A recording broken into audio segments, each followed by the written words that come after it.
वत्स। राम ब्रह्मदेव, तुम्हारे तप से प्रसन्न हुआ मैं। पुत्र, मैं तुम्हें वरदान देता हूँ कि तुम अपनी विशाल भुजाओं में जिसको भी पकड़कर दबोच लोगे, उसके शरीर के सहस्त्रों टुकड़े हो जाएंगे और उसका अंत होगा। पुत्र, मैं तुम्हें सभी चुनौतियों और शत्रुओं को पराजित करने का सामर्थ्य रखने वाले महापराक्रमी योद्धा होने का वरदान देता हूँ। इन वरदानों के लिए आपका धन्यवाद। अब जब मैं किसी को भी पराजित कर सकता हूँ, किसी को भी, तो मुझे कोई भी रोक नहीं सकता। तो क्यों ना मैं आपको ही अपनी भुजाओं में आबद्ध करके देख लूं कि आपकी ये दी हुई शक्तियां प्रभावी है भी या नहीं। तुम एक महाबलशाली युवा हो और मैं एक वयोवृद्ध सृष्टि रचयिता। योद्धा नहीं मैं। तुम महादेव पुत्र से युद्ध क्यों नहीं करते? देवताओं के सेनापति और रक्षक हैं। तुम कैलाश जाओ और उनसे युद्ध करो। यदि तुमने युद्ध में उन्हें परास्त कर दिया तो संपूर्ण देवता स्वतः ही तुम्हारे समक्ष समर्पण कर देंगे। और तब सिंदूरा कैलाश पहुंच गया। किंतु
को बुलाऊंगा मैं, जो तुम्हारा अंत करके तुम्हारा भोजन भी करेगा।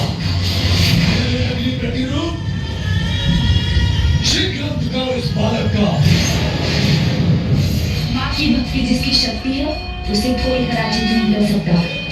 आपका असुर कितना भी विकराल क्यों ना हो, माता की शक्ति नहीं संभाल सकेगा। कहाँ तुम्हारी वो शक्ति जिसका तुमने आवाहन किया था?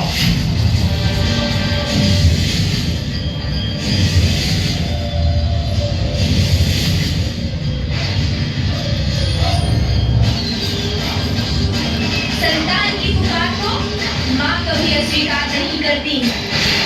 देवी महाकाली के रूप में आई है मेरी माँ।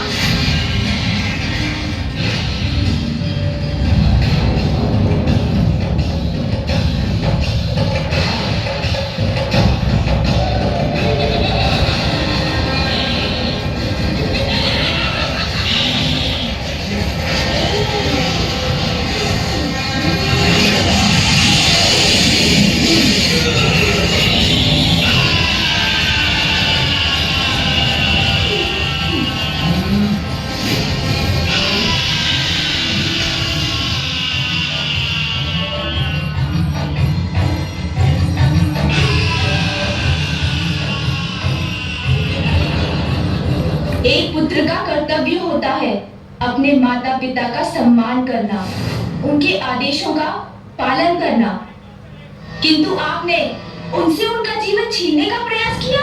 साहस है तो मेरे सामने आकर मेरा सामना कीजिए। महादेव और देवी पार्वती पुत्र घटावर, तुम्हें बहुत अहंकार है ना अपनी शक्तियों पर, तो प्रमाणित करो अपना विश्वास। आओ मेरी भुजाओं में समर कर दिखाओ। सिंदूरा जी, यदि आप में इतना साहस है तो मुझे अपनी भुजाओं में भर कर दिखाइए।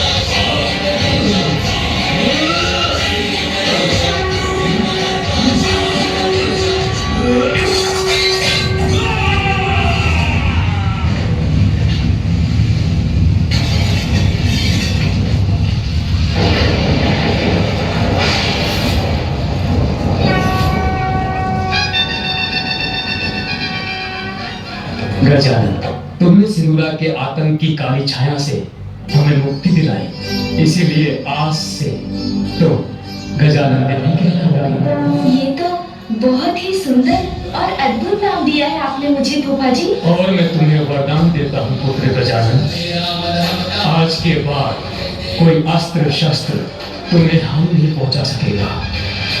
सदैव अजीब रहो।